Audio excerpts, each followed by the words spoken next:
सरस्वती ने क्यों दिया माता लक्ष्मी को श्राप। माँ सरस्वती, माता लक्ष्मी और गंगा, ये तीनों ही देवी विष्णु भगवान की तीन पत्नियां थीं। तीनों सदा नारायण को प्रसन्न रखने का प्रयास करती रहती थी ताकि विष्णु भगवान का विशेष प्रेम उन्हें प्राप्त हो सके।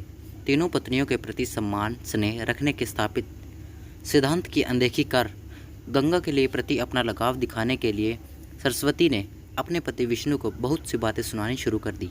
लक्ष्मी ने उसे रोकने की कोशिश की, लेकिन गुस्से के कारण वह नारायण को उसी तरह ताना मारती रही। साथ ही सरस्वती ने भी गंगा को अपशब्द कहे। इस कलह से तंग आकर और अपनी तीनों पत्नियों को लड़ते हुए देखकर भगवान विष्णु कुछ समय के लिए वैकुंठ से बाहर चले गए। नारायण को इस प्रकार बाहर जाते देख सरस्वती जी को बहुत दुख हुआ, लेकिन उन्होंने इसका कारण देवी गंगा को माना। क्रोध से भरी माँ सरस्वती ने गंगा पर क्रोध करने के लिए प्रहार करना चाहा। ये अनर्थ देखकर लक्ष्मी जी से रहा नहीं गया और वे उन दोनों के बीच में आ गई।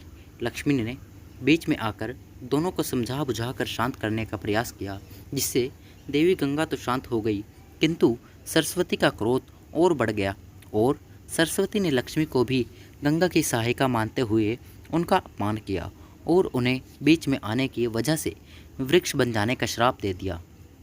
सरस्वती के श्राप के प्रभाव से लक्ष्मी तुरंत तुलसी के पौधे में बदल गई।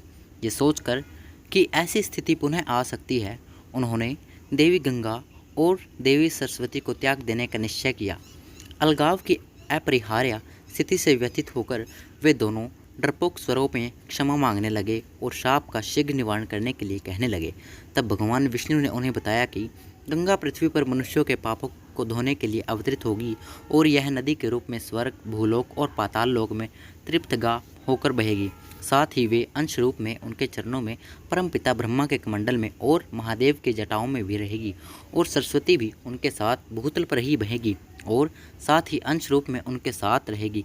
केवल देवी लक्ष्मी ही पूर्ण रूप से उनकी पत्नी बनकर बैकुंठ में निवास करेगी। साथ ही उन्होंने शालिग्राम का रूप लेकर देवी लक्ष्मी के तुलसी रूप का भी पाणी ग्रहण किया। कहा जाता है कि तब से ही गंगा और सरस्वती एक दूसरे के श्राप के कारण पृथ्वी पर नदी के रूप में बह रही है और लक्ष्मी जी हमेशा भगवान विष्णु के साथ उनकी पत्नी बनकर बैकुंठ में निवास करती है। दोस्तों, और ऐसी ही कहानियों के लिए हमारे चैनल आध्यात्मिक ज्ञान को सब्सक्राइब जरूर करें और कमेंट में जय श्री विष्णु अवश्य ही लिखें। धन्यवाद।